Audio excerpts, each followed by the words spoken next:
all night was great. And every time Brunson got into his move, they brought a second defender. So once he got downhill, he was already committed to his shot. He was too small to get back and make a late pass. So they were bringing a second defender anyway. He wasn't going to be able to get that shot off because Kaminga was going to block that shot on the baseline. So the best thing he could have did was try to get it back out to somebody. But for me, I need to see, New York have more options on that last play. I mean, I understand everybody in that moment knows you want to get the ball to Brunson.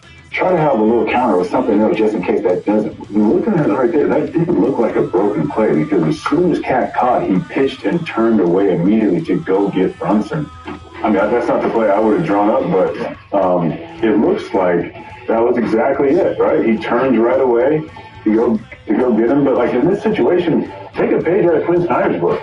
Get the ball right to your guy and go immediately score. It's so much harder when you're running multiple action. You give the defense time to sort of, okay, this is what they're doing. The defense is below, but if Brunson catches that and goes right away, now you're in a little bit more scramble mode. So if that was a design play, I don't know. The spacing was also terrible. Everybody, Steve, you mentioned when we were watching this, everybody was on this side of the floor. And we talked about that too. At halftime, the Knicks could not catch the ball in their spot most of the night. This is a great view of the risk of multiple passes in the game plays. You know, it's great to play beautiful basketball, rules 1, 2, 3. The problem is they're going to try to take it away from the best player. I think they tried to get Cat to go and screen for Brunson. He probably didn't set up Dyson enough here, and so he decides to go away from it. Right here, Cat goes to get him. He needs to set Dyson up just one more step to come back to it. Instead, he kind of bails and goes long, and then once he goes on this side, they double him.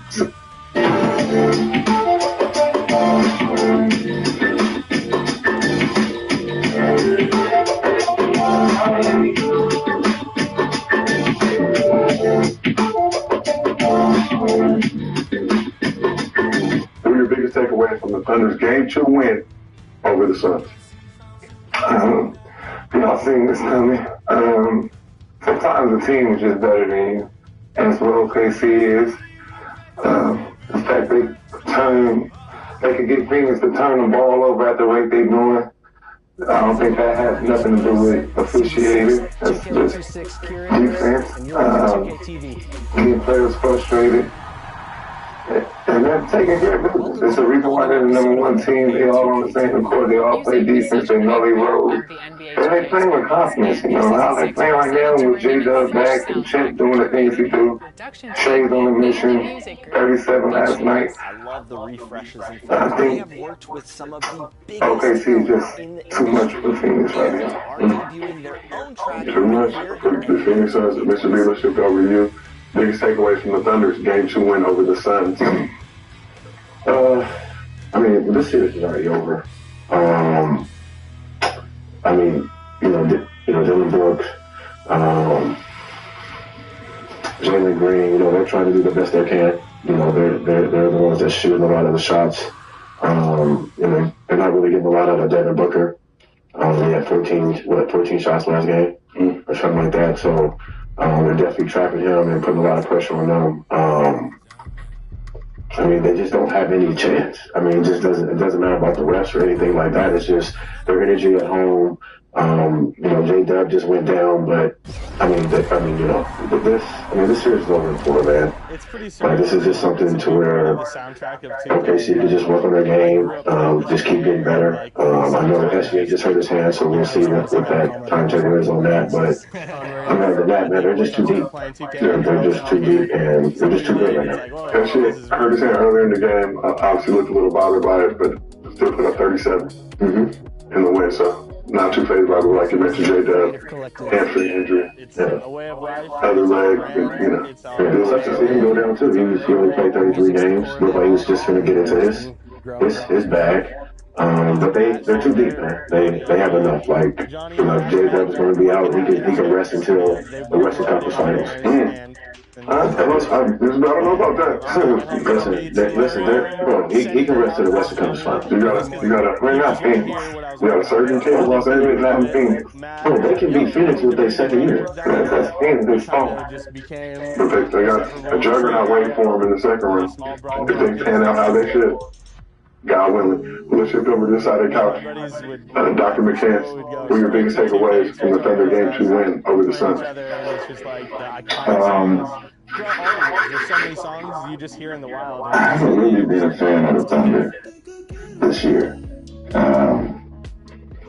And I'm guessing it's because of the whistle. People that we believe in, like we wanted to show love to. There's a lot of things that you can say as a hooper when you go into the locker room, prep for the game, and the coach come in and he said, tonight, Some of the dopest songs that it's going to be 8 on 5. or that we just believe in. It's going to be 8 on 5. We got to figure out how to get it. They're going to get their whistle. We playing against them and the refs, so we got to figure out how to balance the score sheet. The one thing as a team, you know that's happening when you're out there playing defense against guys who can play. And you can't say they can't play. I mean, the SGA is good, Chet's good, J-Dub is good, AJ Mitchell is good. A lot of those guys out there that can play. So to play without fouling is a different type of mindset when you're going out there as a team. As you're an underdog, you're supposed to lose this game. But how do you guard guys when you know you playing like you can't guard them? Because they're going to get the whistle on every given chance. So it sets you back automatically. And you can see they was playing not to foul, and they were still getting fouls. But it's never really truly about the officiating like y'all saying. It's really about your approach. And I think them not having no big to counterbalance Chet and Hartenstein on the floor at the same time is tough. And you really don't got no rotation. I don't know who number 11 is. I don't know who number 10 is. Y'all figures ain't got no answer for that shit that they doing, throwing the lobs and shit. That against SGA, really, like, he's breezing out there. It's cruise control. So Devin Booker, I can see his frustration when he's trying to do what SGA is doing. And I can see Dylan Brooks' frustration as far as this the playoffs, bro. Like, all that shit y'all did to get the calls and all that shit in the regular season, that's cool. We give y'all that. But this playoff time, let's play equal. Let's, like, give us the same calls they're getting, or let's not call shit. And I'm not saying that changes the outcome of the game, because like I said, I mean, OKC do look polished defensively. I think they definitely running around and doing what they're supposed to do. But they don't mean they're not fouling. That don't mean that they out there, everybody all defense and they just the greatest defensive team. All no. Some shit that could change the trajectory of the game, especially when it was like down 7, down 6. Some things could have went their way. But that's no excuse for the Suns. They're just not a good team right now. But there's always been teams that got away with fouls like that. I mean, we can always go back to the 90s with Utah Jazz and John Stockton, and then you had the Knicks, and then you had the Detroit Pistons. I think when you play hard, but I think playoffs is everybody play. I know, but there's certain teams every year that I feel like Utah's always been a team that even when Jarrett Williams was there, they played physical. It was so I think certain teams just get that leeway with it. I mean, it's the way they approach it too. Like, I mean, but also we the champions. I mean, you're not gonna come in our house and we playing, to the level of what it's supposed to be. I mean, shit. But the head of the basketball operations for referees is a Thunder fan. I would say that's true. Yeah, he's a Thunder guy. And James Williams, we got to figure out how many games James Williams been repping for OKC. He wearing but you playing hard and you get that reputation and you get known for playing hard. And everybody play hard though. Y'all say it all the time. Everybody don't play defense like that. You say it all. The certain teams that don't play defense like that. You saying two different things though. Playing defense and playing hard is two different things. And when the refs know that's how you play, that's your style of play on defense, they let certain things go. They do. They let certain guys play defense, like Lou Dort, Marcus Smart. Those are defenders, though. Okay, I'm talking about guys playing hard. When you out there playing hard, you still fouling motherfuckers, but you still have the way they play. No, I get it. But not all of them are good defenders. They're OKC. It's only 2 good defenders out there. Dort and Wallace. Yeah. You can throw Chet in there. Those three. Those are the. I don't think he play hard. SJ, I mean, he's top 5 of the league. They play hard. They play hard. They play hard. The defenders on their team, Ludo and Wallace are the defenders on their team. Everybody else, if you play hard, just like if we go out there and we play hard, if all three of us not the defender, we not locked down, but if we play hard, we look like we playing defense. That's it. But that's what I'm saying. It ain't strange to say that the Suns don't have nobody that play hard. They play hard.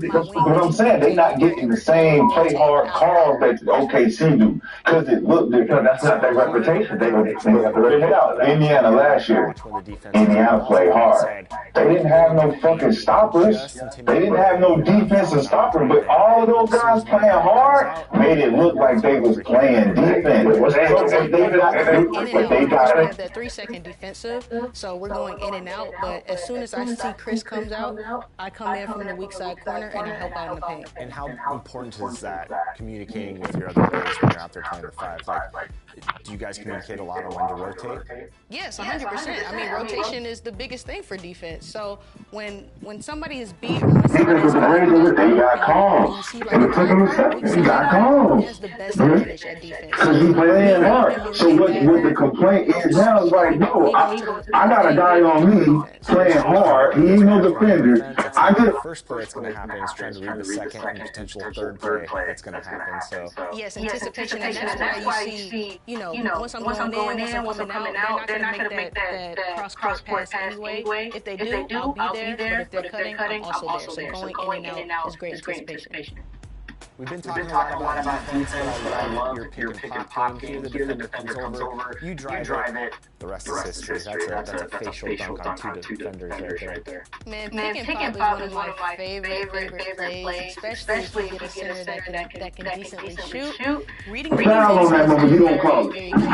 So right here, we go down here. 78, 79, 3-point. I could have shot that, but I see the defender coming from the side. So instead of doing that, because his momentum is coming towards me, okay, I can drive right past him and go to the paint and look at that heavy, and then bang on everything. You'll notice as soon as I see you not take the shot, I'm backing up to the left corner. Why? To bring the four out who's guarding me, give you more space. And again, because I'm a 4-5, we know that the defenders in there are going to be the smaller defenders, not big, so we're going to be able to go up and just hammer it home on two people. High IQ plays right there.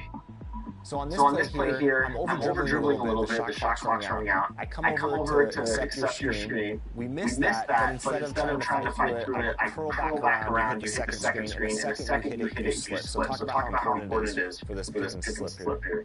Yes, PNR is one of the best offensive plays you can do within a comp setting. So with me as the big, trying to set that screen. Okay, we miss some screens, but if you just reset, rescreen on the other side, a good point guard's going to go back around. Once you kiss that screen, you're going to find that opening, and boom, slip. And because I was playing the 4, maybe over-dribbled a little bit here, but as soon as I hit that screen, you slipped. All the defenders down there are the smaller defenders, so you're going to be able to just dunk it right over. Exactly. Also timing of the slip, timing of the pass from whoever the ball handler is very important. Loved hearing the basketball IQ. You walk it down. Thank so fun to watch you blocks.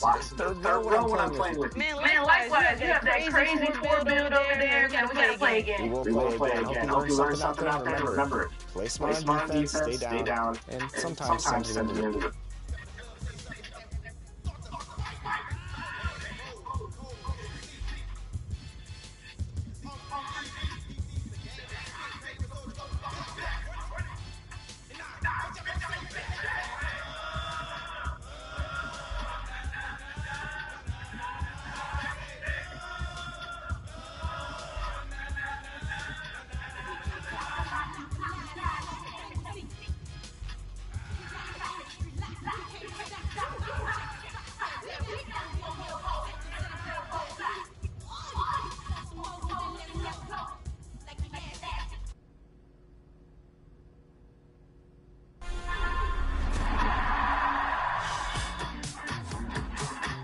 Welcome to Top Plays, everyone. I'm Scott Moak, Sacramento Kings PA announcer, with a new edition of your Top Plays of the Week.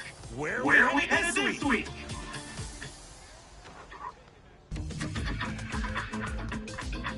We're in the theater with hard body. Lightning fast combo loses their defender, then pops a self-lob over another. Talk about a heads-up play. Not everybody that wears a crown deserves And we get Dylan Brooks get a foul call, and he's supposed to this. I used to love. Drake says, where the function? I said, where the one time? Girl, I got the one time.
My fault, bro. I did not even see you. Who are you? Which one are you?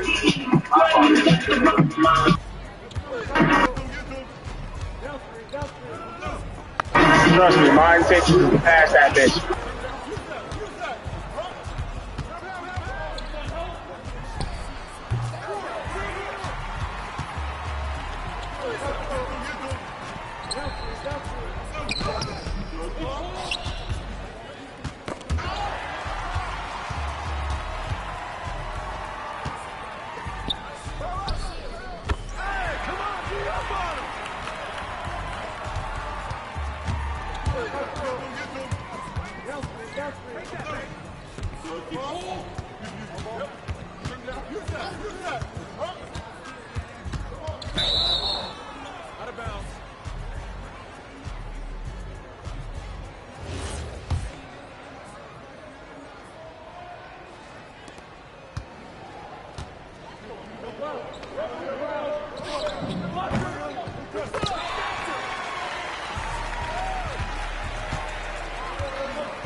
I gotta do.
Hi, everyone. Thanks for joining us on 2K Sports.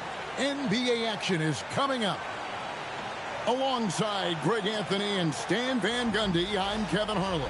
Allie LaForce will be our reporter tonight on the sideline. The fans making some noise here at the Knicks Arena. The New York Knicks are getting settled in. And so off the tip, it's New York. Here's Brunson. And that one clearly a foul. Gets the whistle, and 2 shots coming up. And Brunson, a very physical player. Someone that understands how to bait defenders into fouling. He doesn't get the second one.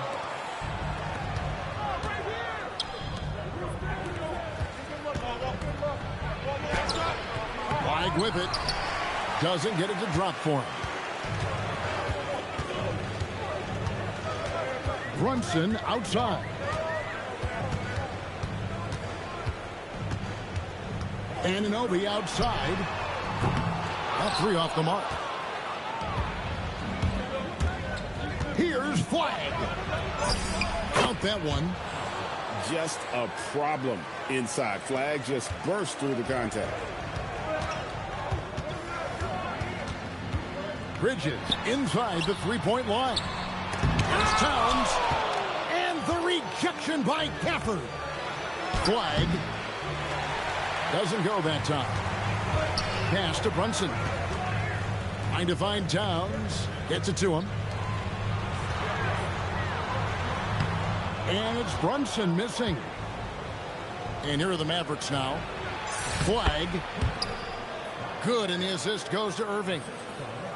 And you see the explosiveness of Flag, the athletic ability giving him an edge inside. New York moving it around. To the inside. Stolen by Washington. And it's the Mavericks on the break. Here's Flag. He can't get that one to fall. And here's Brunson. He'll bring it up for the Knicks. It's a 3-point game. The kick out to Anunoby. New York, no good that time either. And they had some botched coverage that turned into no coverage. Bucket is good. You can't give Irving any airspace when he's handling the rock because that's when he strikes. And so Mike Brown calls a timeout. He's going to have a discussion on the sideline.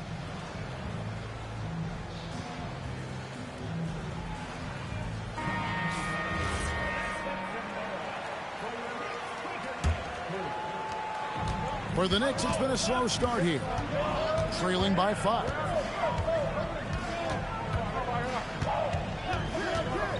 Brunson surveying the D. Towns in the corner. 6 to shoot. And Brunson, here we go. And there is a lot to like about Jalen Brunson's game. He pays attention to the details. For New York, they have gone 1 for 2 on the night so far from the line. That one falls for Brunson. That's also good, so he hits both free throws. And a little over 2.5 minutes gone here in the first. Here's Flag. Pass to Gafford. Here's Flag. A crossover. It's rebounded by Anunoby. And here's Brunson.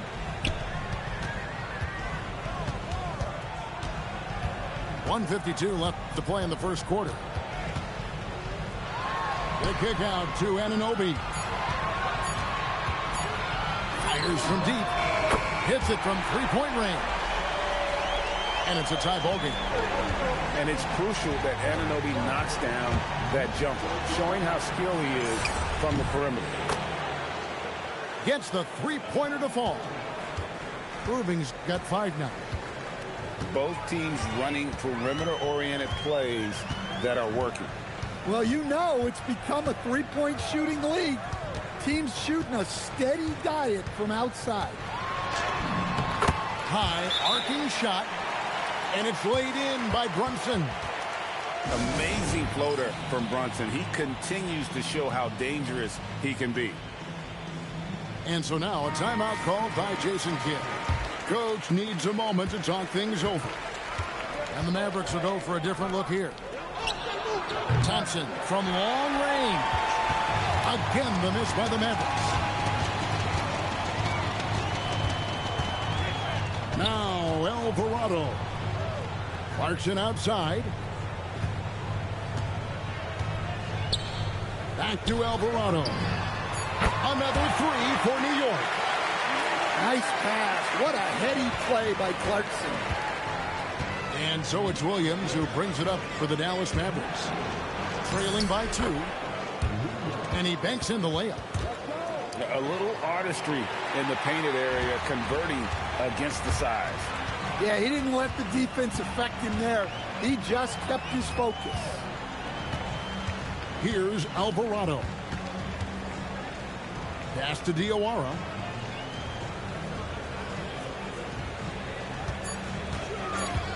New York needs to get off a shot. Robinson. And that basket is going to count. Goaltending, the official call. Man, that's a tough call for the refs to make there. I'm not sure it was on the way down, but that's how they saw it. Here's Christie. Off the inbound, no good. 1 quarter in the books, and it's been a close one so far. Knicks out front. They're up by 2. And we'll be back with you for the start of the second quarter when we return.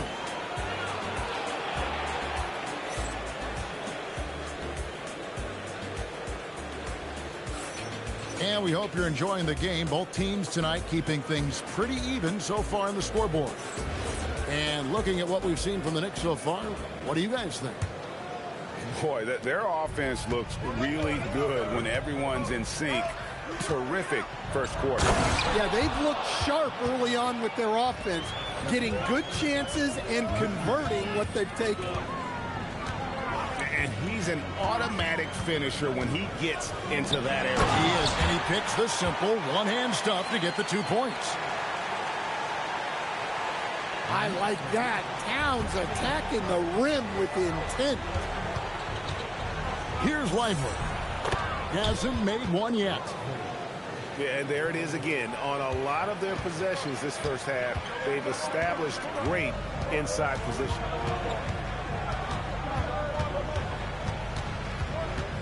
Alvarado with it. Pass to Shamet. Right side Towns. And the rejection by Lively. Here's Flag. And the rebound goes to the Knicks. Here's Alvarado. Williams comes with the double team. Left side, Towns. Finds the hole for the second time from the floor.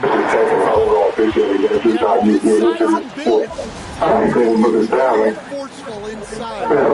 No one was able to stop. Right. He made the decision to huddle up with his guys. That's not a game. Think about the 14 shots you was just complaining about. I'm out there trying to get my shit off and I can't win games. You ain't giving me nothing out here?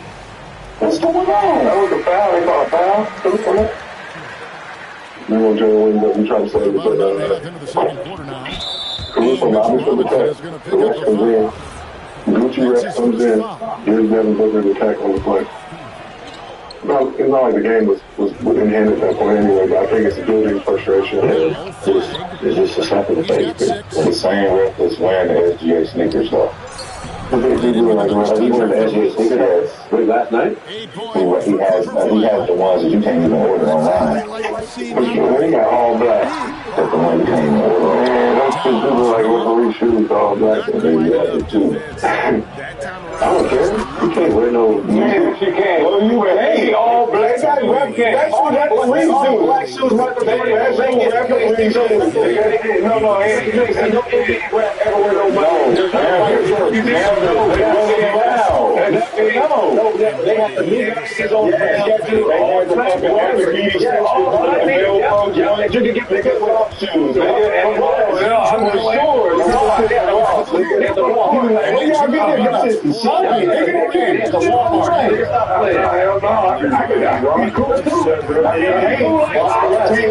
His shoe are very cool. Not with his shoe. Now I'm rapping. No. And he up there all black. You know, they ain't got no sign on it. It's just a black shoe over there. Converse. They don't got no sign on it. They get Converse. They get fresh shoes. Just all black with the NBA logo on it. James needs to just go ahead and stop the bullshit. James out there bullshit. James out there bullshit. James Williams, the real Gucci. Gucci called the police for somebody saying shit. Listen, they called the police on him this time. Man, James, come here. Come on outside. Put your hands up. You got it. He's like, so that's your man. The shoes so comfortable. Can you get your hands up? Give me a box. I guarantee you. Guarantee. Wrestlers, inside rock wrestler, NBA rep shoes. All black. They got their own section. They got their own section now. The shoe section. Go over there and find small blacks. Dallas moving it around. But never booking that shit deserves more respect than that right there. That was crazy. I don't think he should be playing either.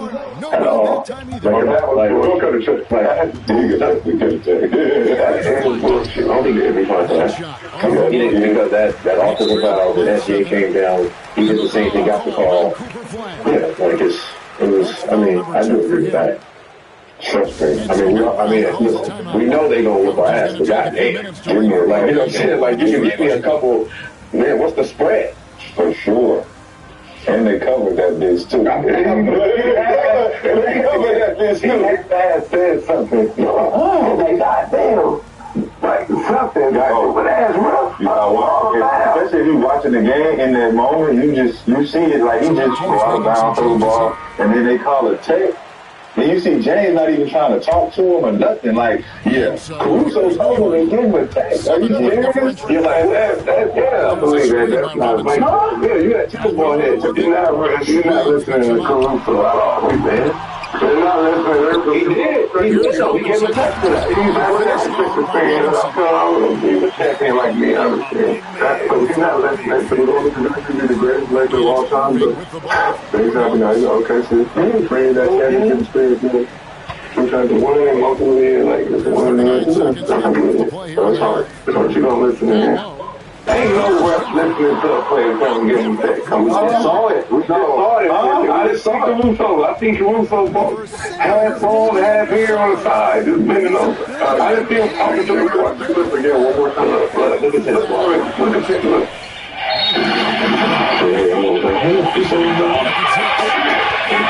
Disappointed at Jay Wilson. Because he was having that person to say, they're going to protect time. See, all you see is a half ball ass. On Williams and Booker. He was confused too. What's up, dude? Look at him. That way, Caruso like he work at HR. Oh, yeah. He did it on the switch.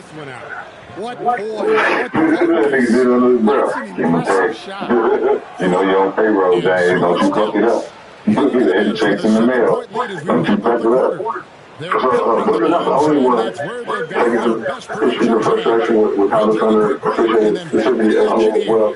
Dylan Brooks back to his old ways leading up to and in this series. After the time to beat the Warriors of Van to take the Thunder in the first round, Brooks had this to say about the defending champs. There are a lot of foul haters on that team. No, not yet. There are a lot of foul haters on that team. We got to show our hands. I hope it's the real playoffs. Show your hands. Brooks continued his trolling before the start of game one, refusing to let Chet Holmgren touch the ball before this opening tip. Then got called for Flavors 1 after hitting Chet in the face. Brooks had several moments in game 2 where putting a back and forth with the reigning MVP. Let's take a look at some of those moments if you can, so. Brooks blocked SGA shot and a foul. And something to say, we'll see.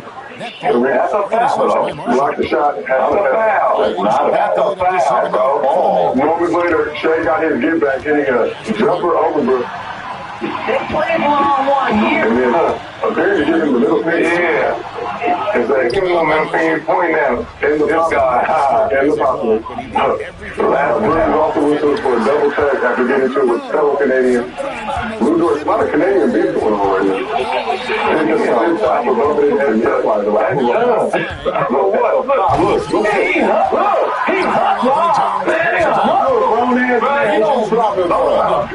Don't put your meat on me, bro. Don't try to hunt me in front of all these people.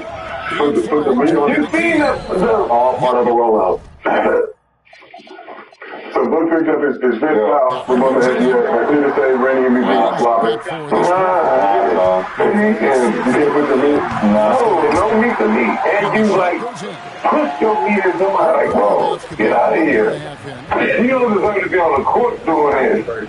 Push your meat. You're too comfortable with saying it though. You need to slow down. You just saying it too fast. Like it's cool. Like you get it. Calm down. It's like you enjoy talking about this type of thing. Okay, wait till we talk about the meat to meat.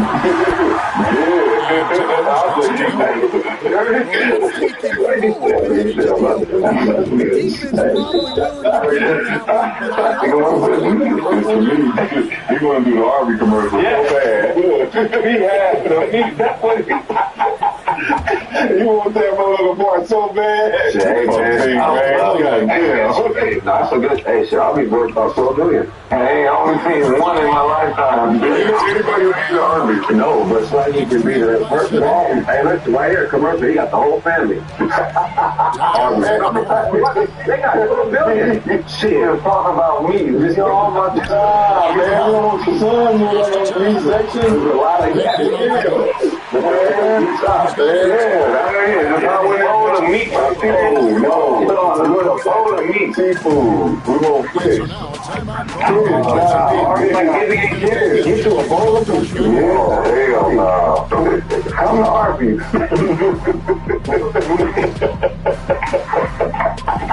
Having a long John Cooper, goddamn. Let's try you. Long John. Having a long John Cooper. I don't want to eat meat and shit. Long John. Long John. That's another ball. That's Long John. Whoa. Long John. We're out of business. Long John. We're out of business. Long John. No more. We don't need this shit no more. Long John. No Long John. No Long John. Long Johnson. Long Johnson, you're on this guy. Stop, man. He had some meat. That would be classy. No, it's not. Long Johnson, he had the meat commercial. All the artists, they could have, you know how they have like the Taco Bell with the pizza. Long John RD Meats. RD Meats, a nasty combination, man. We're going to get some fish and get some goddamn Arby's at the same time. So they had a chicken burger. I mean, sandwich at Arby's. That chicken, you lying. I promise you. They don't even know what chitlin sandwich at Arby's. A chitlin sandwich at Arby's. Wow. Nah, you're not even supposed to be cooking chitlins. I'm not sure how we got here, ladies and gentlemen. Here we go. These for the kids, though. I ain't gonna we showed some of those videos real quick. I was giving it, you picked up his fish style. Anything with too much meat is like, follow the flop. Just the second half. Here's Irving. It's good. And the Mavericks lead by 9. A defender has Irving closely covered, but he's just so determined to get through the contact and to the bucket. Here's Towns. Scores the bucket. He's 7 for 11 and continues to look good. Playing from behind right here. Not easy, but he is answering the bell. Well, consistent scoring is a good One more time. Do it one more time. No, let's not even do it one more time. Let's show all of it again. It was let's show all of it. Magic shot. Hit my arm fast. Got the arm right there. Got 13 points. Hit my arm quick. Nah. I worked at something to say to the whole country with no foul right there. But yeah, pull up. That's a nice fadeaway. Johnson over there. 23 seconds left. It's also a little finger break. I understand, yeah, the each finger out. But then there's possibly, then we have to double check everybody. Oh, Muskie, man. You come on, Muskie, man. You know he's Muskie. Look at this. So late in the fourth quarter, get out of here with that. The Suns trying to make it. Look at his little head. Come on, man. That's crazy. Look at that.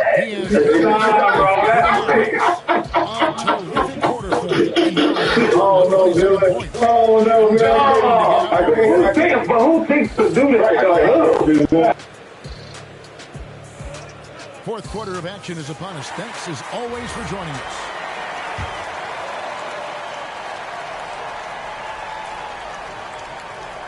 They're going to turn it over. They couldn't get it in bounds that time.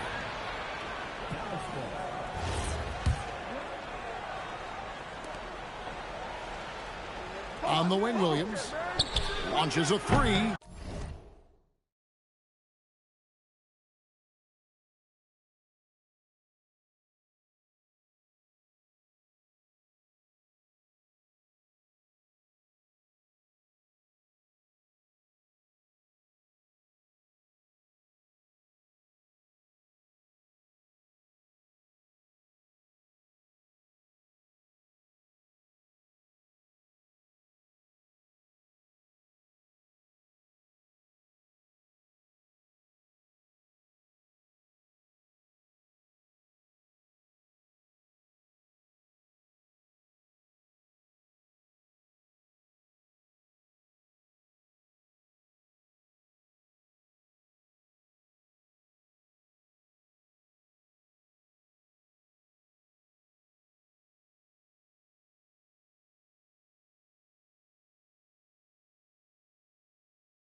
We go to recess, please. So after the game, Brooks went in on the officiating, and SGA also gave his response. Look, bro, nice. What? The rest of the fault. Smart about it, but this playoffs, man's game. Like, I used to watch this back when Michael Jordan was playing, or whatever else in the audience later, like 6 feet for basketball. Like, I don't get why all the dropping, blocking, jailing, and all this stuff. It's allowed to get the playoffs, man. With that, keep that for season, man. For fans, it's about who's a better team, who's a more elite team, like, both side games on free throws, like, I gotta look back at it, see if really about, but all I know is when I be watching, when I was out the playoffs, or I'd be in the playoffs, or I'd be watching things before I was in the NBA, it's straight physical, it's straight low scoring, physical basketball, you gotta score the basketball, like, or get stops there. Not just clearing and going to the line, stoppage of play, like, you gotta fix that. I can't control the guys or anybody else on the side is going to complain about. Like, we just try to go up there and that's what they should be too. But yeah, dudes go to the social it's supposed to take a while with the game. And he's doing a good job of bringing education to the super out there. So, we're watching Kobe, bro. So we watching Kobe, bro. Nah. His interviews are perfect. Dylan Brooks was like, he the worst lawyer ever. Oh my God, yeah. That's something like he ain't got nobody off yet. Oh, look at me like Reverend X. You know who Reverend X is? You gotta put the Reverend X. You gotta take that time. The real big thing, man. And that'll be 2 free I ain't throws. gonna say him, but he did. Nobody back in the day could knock somebody on the court. So let's get that out the way. You can't do stuff like that and think it's cool and then the refs are not gonna call it foul. I love, like they said, he does what he's supposed to do. He made the game fun too, but at the end of the day, you can't complain when you get called for the stuff you do. If you're running into somebody and then you put your pelvis all in them, what you expect? You can't put your pelvis on me. I think he can take some of the antics out. Yeah. Because he's having such a good year. Like career-wise. But I think if he takes some of the little antics out of some of the dumb things that he do, it'll benefit him more. I mean, I'm not saying like, that's part of his game though, of what he does, but just cut some of the things out, especially in crucial moments of the time, or even when you're just balling, just to keep yourself in a good rhythm. So, that's just how I look at it. If it wasn't a constant complaint around the league, the SGA does the shit that he's doing and get these calls, I feel the same. You gotta guard better. But he's been notorious for the shit. But why is it just him and he's not the leading free throw? It ain't got nothing to do with it. It really don't. Because there's other players that do it for him. I'm not saying he don't run. But all I hear is today. I don't hear Luka. He's the best at it. You can't be the best if you're not number one. And you can. Like Luka's number one. Yeah, but they number 3 in the league. So why are you complaining about number 3? Everybody complaining The number 1 team don't need to do too much of it. I just need to do it when I'm not hitting my shot. But if I got a good defender on say Luka's a foul. Don't try to tell me how to play. I'm not going to Jalen Brunson, I'm going to stop what I'm doing. Well, the team, Joker, all of them. about 5 of them. All I hear is Shea does it. He does the best. And that's what they don't like, but they want to do something else. Why? It's working. Why would I do something else? I'm not changing my game. No, stop me. Stop me first. Stop me first. Stop me. Then maybe I can change something, but instead then I'm going to keep doing what I'm doing until you stop. People hate because they're number 1. And they're unstoppable. That's why he gets because he's not leaving his free throws. So sometimes you don't need to do the shit you be out there doing. Just move. Yes, I do. Just shoot it regular. But I'm not number 1. It don't matter. You can shoot the ball regular. There's this point in the album. You can shoot the ball regular. It's so crazy that people do like free throws and they free. Like the fact that that's the freest shot you can get with nobody bothering you, and you bad because people are figuring out a way to get to that goddamn one. Stop fouling. It's called a free throw for a reason. I'm going to get to the easiest shot, the most high percentage, with nobody around me, and I'm going to shoot that shot. Too bad that you keep fouling me. So I'm going to sit right here at this free throw. That's why it's called free throws. They're free. You remember the movie where they got the cops on Rainbow? I say Trouble Movie Silver. Yeah, this is it. They the new version of Killers on the Block. They got the Killers on Payroll on the women. It's like, hey, you talking about So you hate it when James did it? So you hate it when James did it? And he did it. They all did it. I'm asking. It was an advantage. It was an advantage. He didn't win, doing it? He didn't. So how much of that? No, that's not a I'm just saying. Him being able to be able to do this, it didn't change the fact that, he still got points over game up. Okay. That was the point. They took his point per game. Yeah. This right here, I'm the record books based on my points per game and me getting to the free throw line 10, 11 times a game. I'm finding a way to get into the bonus early so my teammates can shoot. Free throw. What's wrong with that? Like, that's part of the game. I've seen clips of Russ saying, but I believe you, Mike. But I believe you. I believe you, Mike. Nobody complain about Michael Jordan. Michael go out his way to get those calls. How do you know? He's the most gambling nigga. Man, this nigga jail. This nigga about what? This nigga jail. You're paying him. This nigga was blocking his head. Stop, man. I'm knocked down like that. I need you to fucking come in and say some shit, because this shit hurt. You're not getting hit like that. How about you get hurt? How SGA not getting hit like this. SGA not getting hit like this. Michael Jordan not getting hit like this. Michael Jordan still can't ask somebody for not shaking his hand over 40 years ago. Yeah. He came off the Olympic team. Like, you can't tell me he's his mindset was fucking he was a tough man. Oh, man. My ass in 4 years. What do you mean? We playing basketball. No, we're playing basketball. We know that. We know that. The bad boy. Yeah. Okay, that's how we play. Now you can do it. All right, man. That's good. Come on, yeah. Come on, get this man over here. Scotty wasn't Scotty yet. Hit it. We're going to that. Hey, listen, David. Come in here and tell me niggas to calm down. I'm just jumping me. I got filled out. NBA is out there. I got filled out. Come on, man. I got filled out. That's all I did. Let's take like just going kind of how people have some inflammatory things to say about the phone about FBL. You guys like getting buckets, though. They don't like you make a free throw or free hard in the game. Why did it not so much that he really draw foul? And even somebody like Devin Booker that complain, or Dylan Brooks complain about Embiid because the thing that ain't doing his job in the summertime. Go watch them. I don't know. The offensive players are just smart. If every Jets fans complain, we got to do one thing. But when there are players like David Brown, Devin Booker, guys that are like, hey man, if I was to do what he's doing, all of us will change our beat and say, let's now start doing what SGA is doing. Because that's the reason the league would have to change the way they call in the game. They don't like playing like that. Y'all don't like playing like that. That is this is y'all know exactly what it is. Go to the fucking go play hoop, and you got one nigga that ain't say he ain't in the league, never been in the league. Okay. And he's calling every fucking call. No,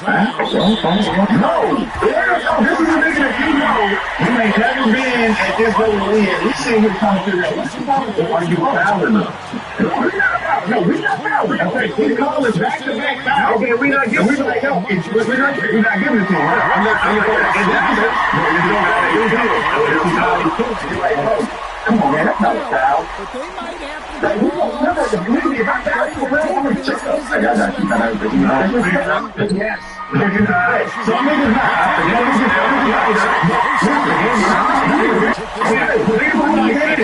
And they know I can pull them. No, we don't know. We tried. We had you got a nigga guarding you, and he's hacking you.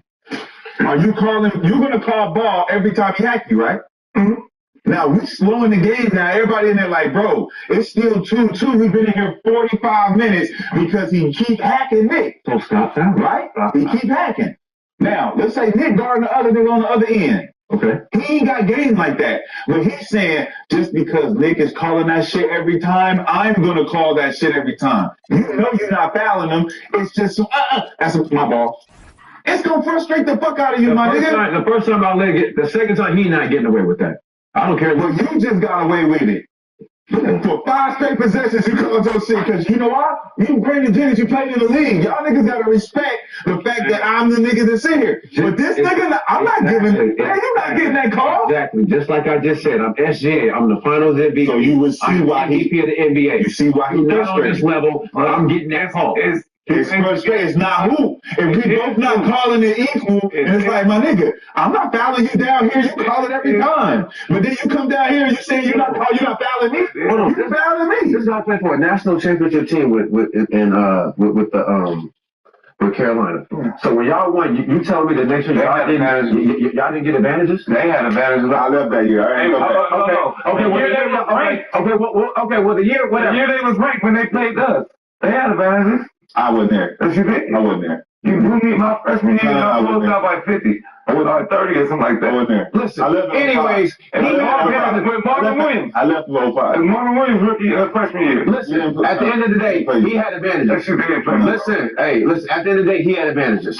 So I don't know why he wasn't getting the whistle. I was shooting. Oh my God. I wasn't getting the whistle. Oh my God. But when I got the whistle based on motherfucker can't guard me. No. You got the advantage already. North Carolina had the advantage. Y'all had the advantage already. We came down to North Carolina. That's just like y'all. They get the same treatment. Nah. Until you really beat us. You got to come in there and you got to get the same calls. That's all you hear. You got to get the same call. So there's a complaint, right? We did it. You did, right? But and that cost you, right? Did it cost you? There's players like Will that get foul, know how to foul. But, and I try to do it. I don't know how to do it.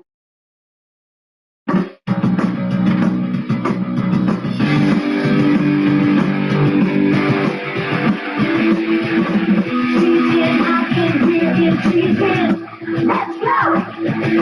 Chicken, I can wear it, chicken. Let's go!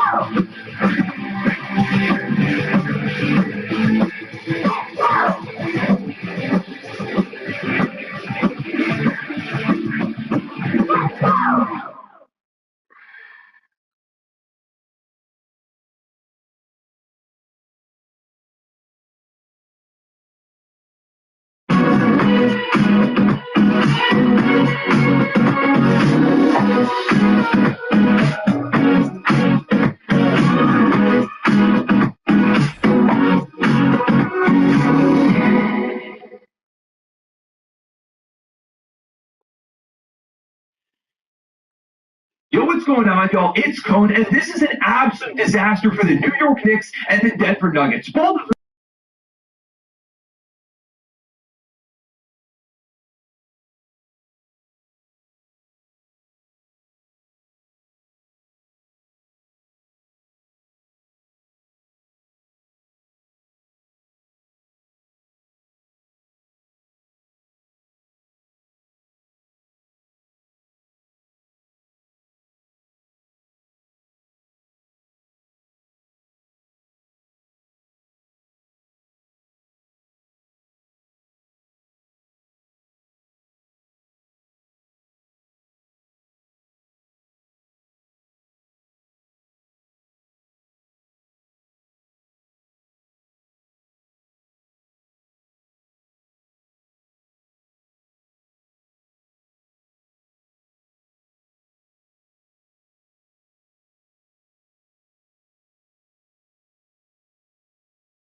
at one point, if Jokic is shooting a three, the defense is most likely winning because Jokic is so efficient as that interior scorer that he just always wants him outside of the arc because it's a way less efficient shot. If he gets under the basket, it's like 99 times out of 100 going in. It creates more advantage for being so physical and forcing out of the paint. Sure, it resulted in 11 free throws and a lot of guys in the Wolves got in foul trouble today. And Jake McDaniels, Rudy Gobert, everybody, but it was worth it because they whittled this team down and forced them to take bad shots. Jamal Murray could also not get anything going at all. He was horrible. Ended up shooting 5 of 17, 29% for just 16 points. When you get that good to play like that, there is no world where the Nuggets are going to get the job done, especially because they're also leading on the defensive end. And that's where the other part of Jokic's game comes in.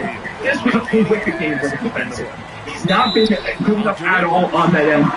The first 3 games of the series, he has to be better. So many moments where he's not rotating out the shooters, where he's getting blown by a rim. There's just no rim protection on this Nuggets team at all. Like, if they were better, it felt like they had a lot of points when Steve Nash was out there. He was one of the best Nuggets out of anybody today. And I want to reiterate, I said I didn't love Jonas Valanciunas signing because I didn't think he was going to play in the playoffs. And guess what? He was in MVP today in favor of Nash. They just don't have any bigs on this team that can protect the rim, that are athletic, that can really give these Bulls drivers any problems and kind of get in there at will for a majority of the game. Jake Daniels is getting downhill. I would assume Rudy Gobert, he was doing some stuff inside, not a lot. Only took 7 shots, made 3 of them, but he was doing a little bit down there. And they are just trying this defense, and when it's not at the rim, they're forcing guys in rotation. They're hitting a few threes, they're hitting some mid-range jumpers, and like they got such open looks. And I just feel like the Bulls really capitalized on it all that much. They shot 26% from three, 9 of 34, and they still won this by 17 points. That's how bad the Nuggets were offensively. And this is something I'm going to continue to be concerned about. Because again, Jokic in the first 3 games has not looked like himself. I would have typically expected Jokic after a rough game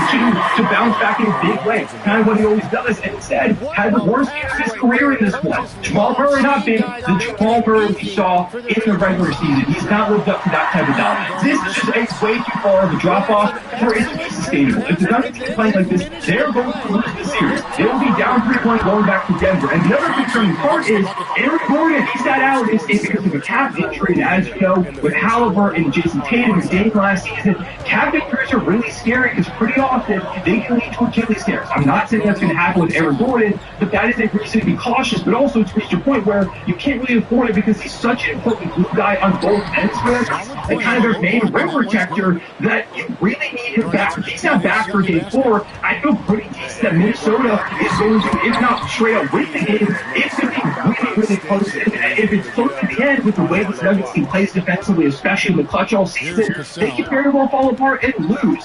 Christian Brown, his contract looks like a disaster. He's 0-4 from the field in this game for 2 points, had 1 block, a couple of rebounds, and a foul in 23 minutes. That's what he was for 23 minutes. He has to play the dunker spot basically because he's not a shooter at the guard position, which is basically untenable in today's NBA. And so that's clogging things up for the Nuggets offense. And also, he's supposed to be sure he wasn't finishing shots today. And Christian Brown, I mean, we also talked about the free throw line stuff that happened in a previous game.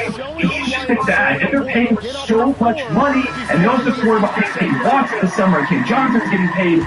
There is a lot of concerning trends going on here with the Denver Nuggets. If they play out in the playoffs here, there should be radical changes. I think the only guys who care are Jamal Murray and Nikola Jokic. And you can consider keeping Aaron Gordon, but the health has become a real concern for him now to the point where I don't know if he's ever going to be able to play that sustainably because it has been the case over the last couple of years, and especially not this season. Also, of course, I've got to remind you all that if you're going to go to the NBA playoff game, you've got your tickets. They've got the cheapest tickets. There are absolutely no hidden fees like almost every other site has. If you use code CONE, you get even more of a discount, $10 off your first purchase of $99. That's cheap to get tickets by far. You can see where your seat is. You can get that view of where you're going to be sitting, which is really important. You want to know what your view is going to look like. You can freeze price it. You can track prices to make sure you're getting the best deal. You need to see grades on seats as well. There's no better spot to go ahead and get tickets. So make sure you use code CONE if you buy for that $10 off. And also, I link down below in the description if you want to check them out. Shout out to Take Quick for sponsoring this video. This was a nightmare loss for the Nuggets. They look completely outmatched. And I still don't think they're out of this series, although at this point, if you ask me, I'm kind of leaning Timberwolves getting out of this.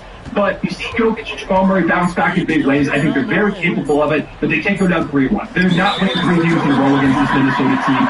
Wolves team just continues to get their problems. They beat them 7 games, and I thought we would no longer have Karl Anthony Towns as someone would be a big body in the post against Jokic and not having Naw anymore. I thought the Wolves just didn't quite have enough to get the job done, but it turns out Gobert is just playing some of the best defense anybody's ever played against Jokic. Jokic is selling in a lot of regards. Jamie Daniels is scoring Jamal Murray. Jamal Murray was overwhelmed by the defense of this Wolves team as well, and J-Mac is a big part of that. And by the way, he said after last game, the Nuggets don't play defense, none of them, and he dropped 20-10 with 3 assists on 9 of 13 shooting and dunked on Nikola Jokic. If you want to talk about backing it up, he backed it up. Anthony Edwards didn't have the best shooting. He's continued to get a little bit rough, and hasn't even played that well so far. 17 points in this one, had 2 turnovers, 6 of 15 shooting. You can tell his knee is not right, and they haven't been able to take advantage of it. Augustin was kind of the best offensive player for them, had 25 points, 9 assists, 10 to 15 shooting, but he also went 0-3 from 3. He was just covering him up on the interior. Like I said, no rim protection, nobody to really stop these guys from getting downhill. He's been a revelation here in Minnesota. He's been an X factor, and the Wolves have looked like the better team through the first few games. That's concerning if I'm the Nuggets. They have to win game 4. If they don't, their season is practically over.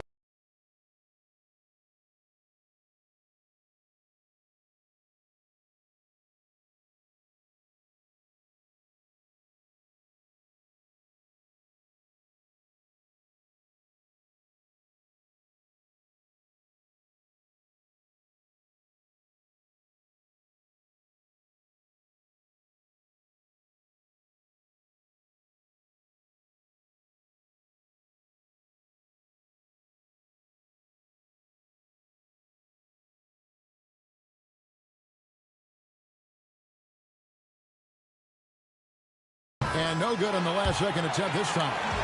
And that concludes the first quarter of play. Hornets lead by 4. And we'll get the second quarter underway on the other side of this break.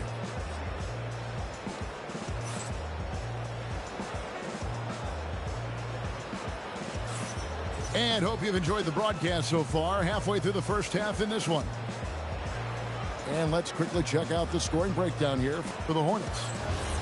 And they've set the tone from the jump. They're looking to pound it inside. Up in his hands on the final play. And after before it was drawn up, he would say, yeah, it's going to jail, Brunson. Everybody knew it was going to jail, Brunson. And again, while the ball in the best player's hands, but also they can drop a couple other options. If that does end up being the case where he gets swarmed, it's just bad coaching from Mike Brown.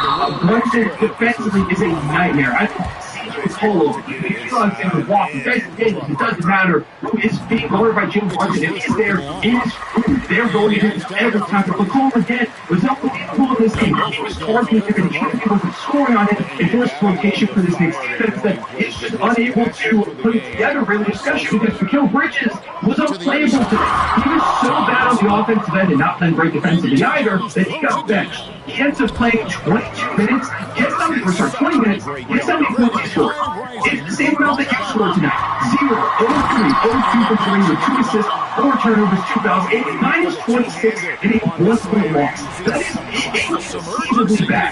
It's horrible, and I need to remind you how much they gave up for Mikal Bridges. So one of my biggest keys for the Knicks making a run and winning this series was the play of Mikal and OG Anunoby. Credit to OG Anunoby, he was the Knicks' best player tonight, or one of their best players. 29 points, 9 rebounds, an assist, a steal, 3 blocks, 4 of 8 for 3, 9 of 16 overall. I thought OG Anunoby was incredible. He's the guy that kind of gave him a chance. Shout out to Cat, too. 21 points, 17 points, 4 assists, 2 steals, 2 blocks. He was a plus 22 and a 1-point loss. He was unbelievable. But still, he should not be taking away ball shots. He continues to kind of just sit by the sideline. And a few of those buckets, at least 2 of them off the top of my head, it would be shocked if it was more, came off of offensive rebounds, off putbacks. And that is because his sole offensive role is, hey, go get the rebound. That is not who Cat is. And I think part of that is the great defense of Kuminga. Again, we talked about this last video. When you put a wing, especially a strong lengthy guy on Cat, it does give him issues. And Kuminga has done that to a team. He's been fantastic in this series.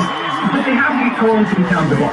He's got to get touches. It's just, I don't understand what Mike Brown is doing. I think he has had circles coached around 5 foot Snyder in this year. He has been vastly better.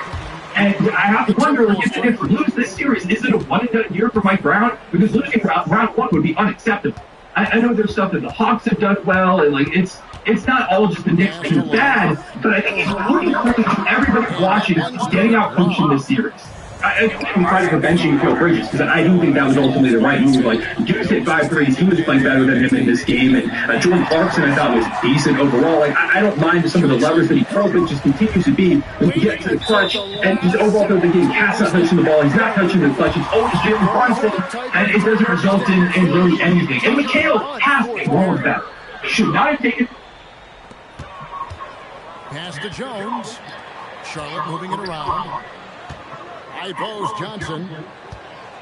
Back to Mourning. And Mourning throws it down. He's smaller for the center position by NBA standards, but his leaping ability more than makes up for his lack of height. And Jones has it in the corner. Here's Rice. The train. They grabbed her on this. And there's a foul. It goes on Jimmy Butler. That is his first foul of the game.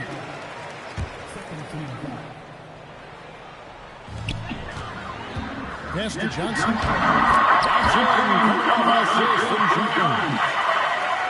And it's a 6-point Hornets lead. Smart pass by Jones. He didn't have the shot. Great job. Here's Edwards. Hornets with the rebound. Jones drives in. Score the basket. Nice shot after missing his first attempt. Well, it's great to see Jones inside, showing how he's a threat at the rim. And didn't do anything fancy there, but didn't need to. Nope, his only concern right now is getting the points on the board. And I don't mean style points. Now here's Towns, following the miss by LaMelo Ball. Hits it from 3-point range. Playing at the 4 or the 5, loves outside shooting, helps provide the spacing, makes him so valuable to your offense. And the Timberwolves with possession here. Following the miss by the ball. And contact on the shot, so he'll be shooting free throws here. Go last, nigga. The Timberwolves shooting their first shots from the stripe in this game. And the first one comes. And what you love about Edwards is how intense he is. God plays hard every minute he's on the floor. Charlotte in the lead. And contact on that one, so he'll shoot 2 here. The Hornets have been perfect at the line so far, albeit just 2 for 2. That one is off.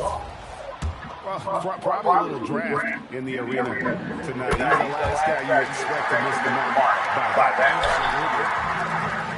Timberwolves trail by 3. Now here's Edwards. To the middle. Love in the post. Curry Johnson grabs the miss. Here's Jones. And the layup's good off the glass. And they keep hammering away at him inside, forcing the ball into the paint. 6 seconds separating the shot and game clocks. Here's Gugliotta. That's good. And so Garnett with the assist. Gugliotta's got his first bucket of the game, and he's on the board for 3. Johnson. And that's slammed down by Johnson. Yeah, for what he lacks in height, he more than makes up for it with his bounce. Out to the wing. Here's Gugliotta. And that one released in time, but no good. And that'll do it for the first half. A competitive game so far. Hornets ahead, leading by 4. We'll see you after halftime for the beginning of the 3rd quarter.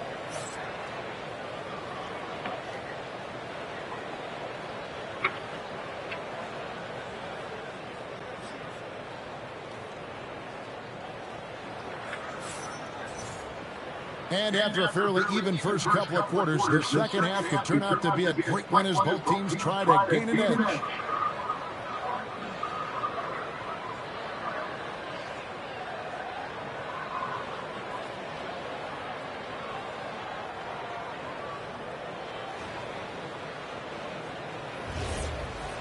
We've got second half action for you, and if the next couple quarters are similar to the first, this one could go down to the last possession. Jackson comes over with the double. Gugliotta's shot is good. Gugliotta's got the first bucket of the 3rd here for the Timberwolves. And the dunk by Jackson. Davis has a real skill for getting guys set up and sees openings others might miss. Now here's Love. And stolen by Wallace. Walker in the post. Love grabs the board. Timberwolves trail by 3. Garnett left side. And there's another one for the Timberwolves. And so far, Garnett has dominated this game, getting to his spots and executing. Edwards looking it over. Pass to Gugliotta. Good, and the assist goes to Edwards. Gugliotta's got the lead up to 2 now for Minnesota. Yeah, it's such a sweet 3-point stroke. It can really open things up inside because as good as he shoots it, it forces the opposing bigs to have to step out on the and the dunk by Wallace. That's a stopping punch, guys. Turn it over and give him a free run to the bucket. Oh, you're so right. No question who has the momentum now. The momentum turnovers are creating ball turnovers lead to that. Every coach in this league loves assisted baskets. It indicates your offense is flowing the way it's supposed to. And whatever intensity was lacking there in the first half, you're seeing it on display here now. Well, the margins of error is getting smaller, so the stakes for each possession are getting bigger. That's going to be a big morale booster. And you know what? It could come down to those second chance buckets when it's all said and done today. Well, in a game this close, that is a huge play. And it's Davis with the jam. And Davis is fantastic at cutting into the lane. Such a confident offensive player. Here's Guglielmo. Garnett. It's good on the putback. You know we talk about it all the time, guys. Those second chance buckets, always the result of that extra effort. And Garnett with the slam. Well, if you don't take care of the ball, fellas, that's what can happen. Absolutely great. That makes the turnover even more painful. All it takes is a half second of carelessness, and someone will be rocking the rim going the other way. And that one is good. And unless you have some aerial skills, you cannot pull that off. Out to the right wing. Back to Garnett.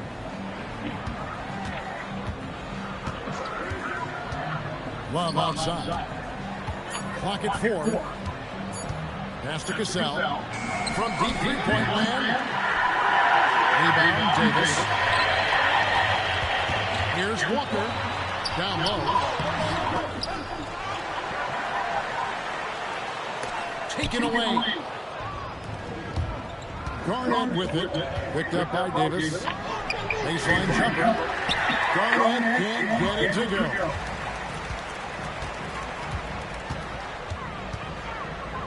.46 seconds left in the third quarter. What a great pass. It was on time and on target.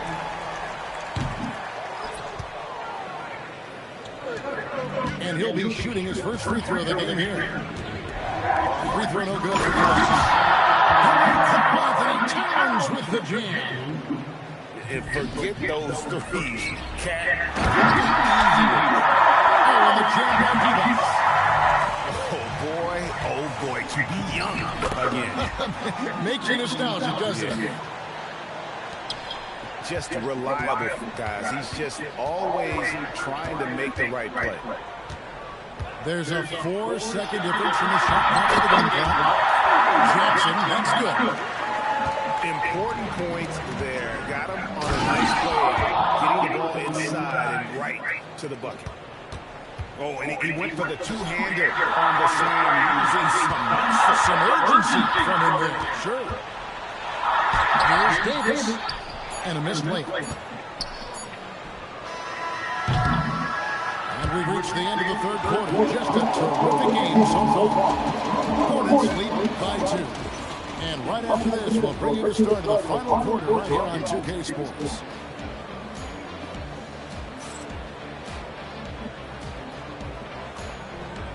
And with these teams locked into very close contest, the fourth quarter promises to be a good one. The Hornets with the lead. Inside. Here's Johnson. And it's Leitner with the rebound. Here's Marbury. Right side, Edwards. Pass to Leitner. Here's Marbury. He's covered by Ball.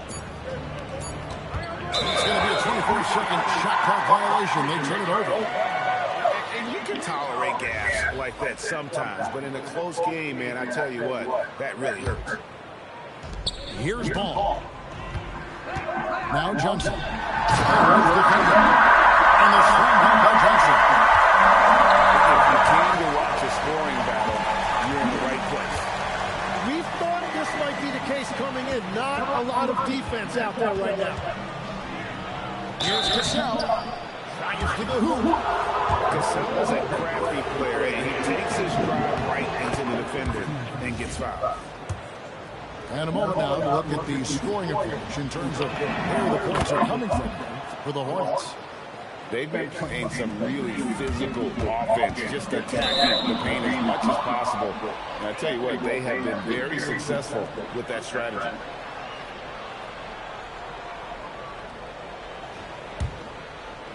.60 seconds off the clock here in the fourth. Here's Murray. Here he goes. The shot, no good. And here's Ball. He'll bring it up for Charlotte. The lead is 2. Looking to get it going. And the rejection by Towns. Pass the ball. Tries again. Getting away with that tremendous length. Timberwolves passing it around. Now here's Edwards. Edwards, he is a cruiser. That's an excellent play call to free him up from the defense. He is in attack mode every time up the floor, every single night. Pushing the action, getting others involved. That is just beautiful ball movement, unselfish basketball. And with all that LaMelo does on the floor, Ball is one of the most difficult guys to guard in the league. Oh, hits him both.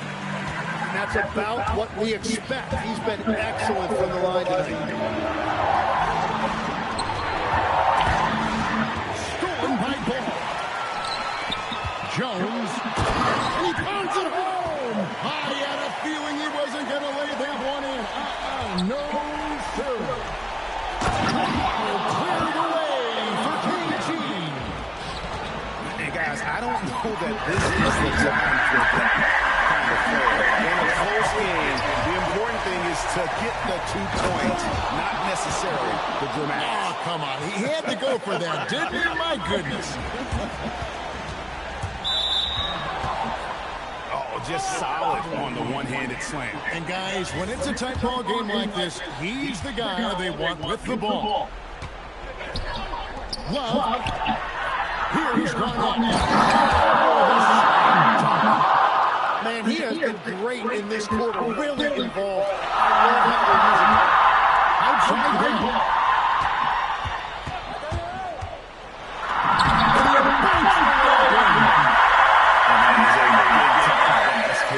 LaMelo entered the league at 19 with such high expectations. This young man Ball is used to the spotlight. Outside Edwards. Love on top. Down to 5 on the shot clock. Here's Edwards. One deep. Here's Guglielmo. Another chance here. No question, he got bumped on that shot.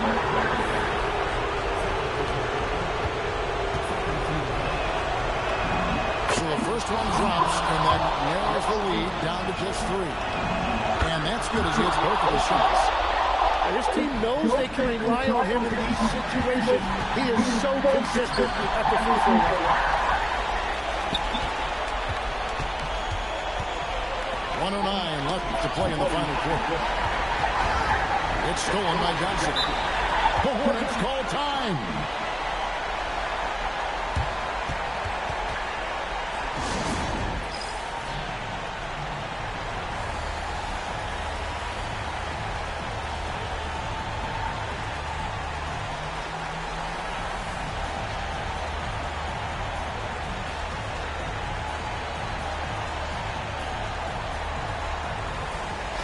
It's time to send it over now to our reporter, Allie LaForce. Well, over the break, I listened in on what the head coach for the Hornets was getting across in their huddle. He tried to loosen the tension a little, asking his guys, are we having fun? I know I am. Just relax out there and follow the game plan. We've got this.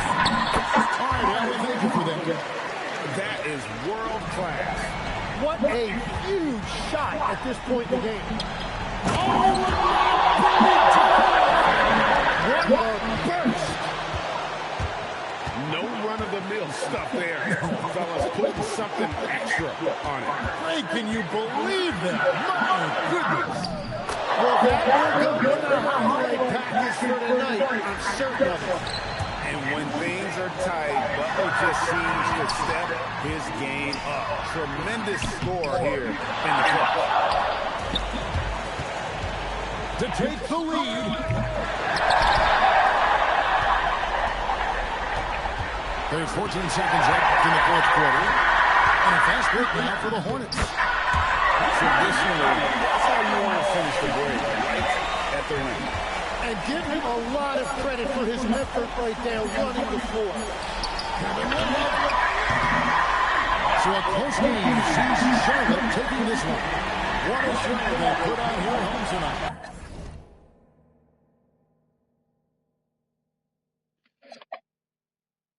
Damn.